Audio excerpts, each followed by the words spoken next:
Hello students. तो हम लोगों का ये सेकेंड चैप्टर कंप्लीट हुआ है, force and laws of motion. तो अब यहाँ पे एनसीईआरटी के क्वेश्चन करते हैं। तो फर्स्ट क्वेश्चन है यहाँ पे, an object experience a net zero external unbalanced force, is it possible for the object to be travelling with a non zero velocity?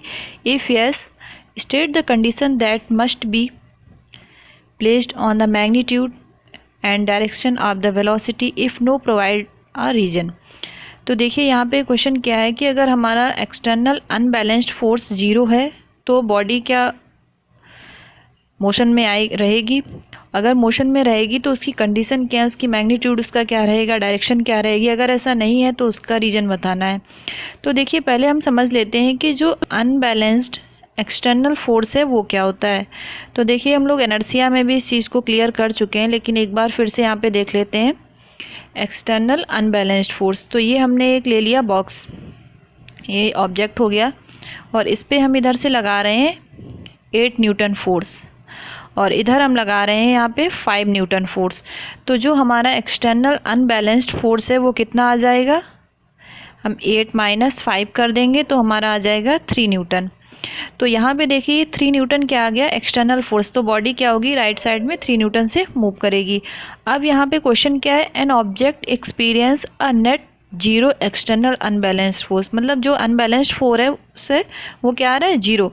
तो देखिए जीरो कब आएगा? अगर हम इधर और 3 न्यूटन का फोर्स लगाएं तो हमारा अब क्या हो जाएगा? जो फोर्स होगा 8 न्यूटन राइट साइड में और इधर लेफ्ट साइड में 5 और 3 ऐड हो जाएंगे, 8 न्यूटन हो जाएगा। तो हमारा नेट फोर्स क्या आ जाएगा? जीरो आ जाएगा।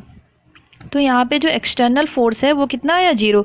तो इस कंडीशन पे बॉडी मूव करेगी कि नहीं, ये क्वेश्चन है आपका। तो देखिए क्या है यहाँ पे, तो जब हमारा F जीरो होगा तो F इक्वल हम लोगों ने फार्मूला पढ़ रखा है, F इक्वल ma। तो जब F जीरो होगा तो ma भी क्या होगा? जीरो होगा। मास किसी बॉडी का जीरो नहीं हो सकता है, mass does not equal zero. Acceleration zero होगा हमारा।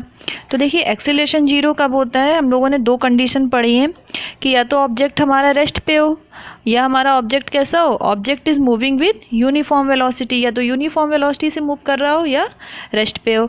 तो देखिए यहाँ पे क्या है, तो जो हम दूसरी से कंडीशन से इसको देखते हैं, यूनिफॉर्म वेलोसिटी से जब मूव करेगा तो हमारी जो वेलोसिटी होगी वो कैसी होगी? कांस्टेंट होगी, ठीक है। और जो कंडीशन होगी उसका क्या होगा कि जो constant velocity and particular direction.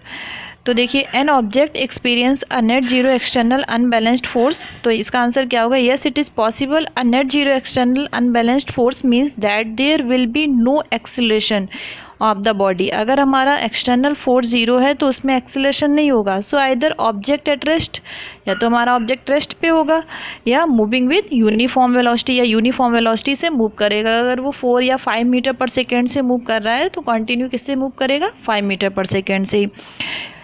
Hence the condition for that the object move at a constant velocity and a particular direction। तो इसका इस तरह से आंसर हो जाएगा कि अगर हमारा एक्सटर्नल फोर्स जीरो है तो एक्सीलरेशन तो जीरो होगा, लेकिन दो कंडीशन हो सकती हैं, या तो बॉडी हमारी रेस्ट पे होगी, अगर मोशन में है तो वो यूनिफॉर्म वेलोसिटी से मूव करेगी।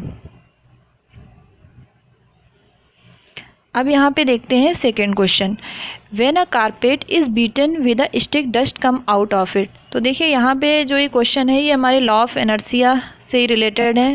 3 टाइप के हम लोगों ने पढ़े हैं, inertia of rest, inertia of direction, inertia of motion. तो इसको देखते हैं। तो देखिए इसमें क्या है कि इनिशियल कंडीशन पे क्या है कि कारपेट और डस्ट दोनों क्या है? रेस्ट पे हैं। लेकिन जब हम कारपेट को बीट करते हैं, स्टिक से बीट करते हैं, तो क्या होगा? कारपेट मोशन में आ जाएगा, लेकिन जो डस्ट है वो कैसी रहेगी? रेस्ट पे ही रहेगी। किसके कारण? इनर्शिया ऑफ रेस्ट के कारण, ठीक है। तो क्या होगा कि जो डस्ट पार्टिकल हैं वो अपने वेट के कारण कहाँ आ जाएंगे? नीचे आ जाएंगे। तो initially both carpet and the dust are at rest. When the carpet is beaten, it is suddenly set into motion. The dust particle tend to remain at rest due to inertia of rest. Therefore, the dust comes out of it. तो इस तरह से ये हमारा question complete होता है। अब आते हैं थर्ड क्वेश्चन पे। Why is it advised to tie any luggage kept on a roof of a bus with a rope? तो यहाँ पे देखिए क्वेश्चन है कि जब हम बस की रोप पे कोई भी लगेज रखते हैं, सामान रखते हैं, तो उसको रोप से टाई करने के लिए क्यों कहा जाता है। तो देखिए हम यहाँ पे लेट करते हैं, इस तरह से एक बस को लेट किया हुआ है, ये एक बस है और बस के ऊपर ये लगेज इस तरह से रखा हुआ है। तो देखिए यहाँ हम दोनों कंडीशन से समझ सकते हैं, इनर्शिया ऑफ रेस्ट से और इनर्शिया ऑफ मोशन से। तो इनर्शिया ऑफ मोशन को हम पहले अप्लाई करते हैं। तो इनर्शिया ऑफ मोशन क्या है, हमने यहाँ पे लिया कि हमारी बस कैसी है, मोशन में मूव कर रही है, और उसके साथ में जो उसका लगेज रखा हुआ है वो भी कैसा है, मोशन में। तो जैसे ही बस रेस्ट पे आती है, रुकती है बस, तो क्या हो जाता है, बस तो रुक गई, लेकिन जो ऊपर ये सामान रखा हुआ है वो रेस्ट पे नहीं आ पाता है, वो मोशन में ही रहता है। इसके कारण क्या होता है कि वो नीचे गिर जाता है। दूसरी कंडीशन क्या है, अगर हमारी बस रेस्ट पे है तो लगेज भी है उसके साथ में कैसा है, रेस्ट पे है।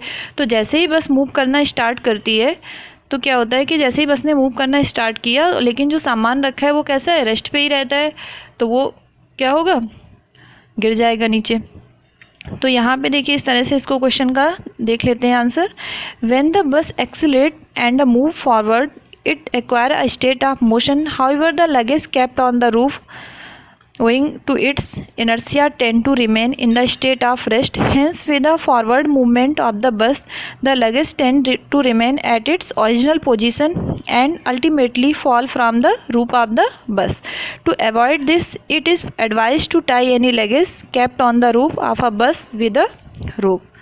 तो इसको भी देखिए, ये भी हमारा सेकेंड और थर्ड क्वेश्चन दोनों हमारे लॉ ऑफ इनर्शिया पे बेस्ड थे।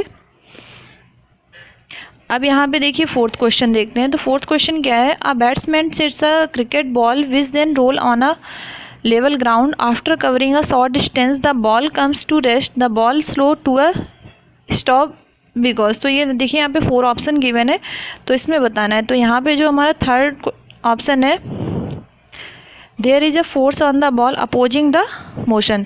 तो देखिए बॉल क्यों रुकेगी, क्योंकि बॉल जब रुकेगी तो उसका फ्रिक्शन फोर्स, और वो फ्रिक्शन फोर्स क्या कर रहा होगा, मोशन का अपोज करेगा। There is a force on the ball opposing the motion.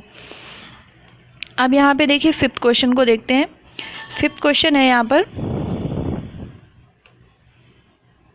A truck start from rest and roll down a hill with a constant acceleration, it travel a distance of 400 meter in 20 seconds. Find its acceleration, find the force acting on it if its mass is 7 metric ton, 1 metric ton given है 1000 kg।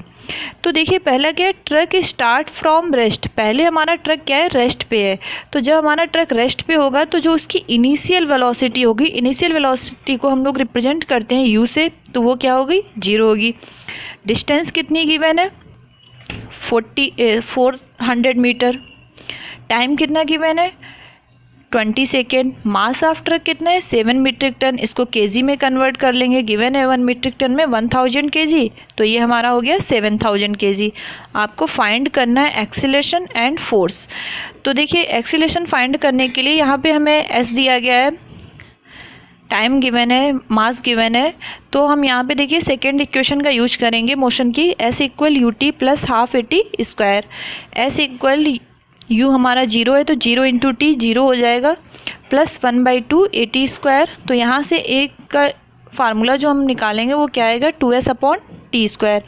Value रखेंगे S की, और T square है तो 20 into 20, तो ये finally answer आ गया 2 metre पर सेकेंड स्क्वायर। तो ये आ गया एक्सीलरेशन। अब हमें इसमें फोर्स भी कैलकुलेट करना था, तो फोर्स इक्वल क्या है, F equal M A. M given है 7000 और एक्सीलरेशन अभी हम लोगों ने फाइंड किया 2 मीटर पर सेकेंड स्क्वायर। तो फाइनली आंसर ये आ गया 14000 न्यूटन। तो इस तरह से यहाँ पे एनसीईआरटी के 5 क्वेश्चन कंप्लीट हुए। नेक्स्ट क्वेश्चन हम अगले वीडियो में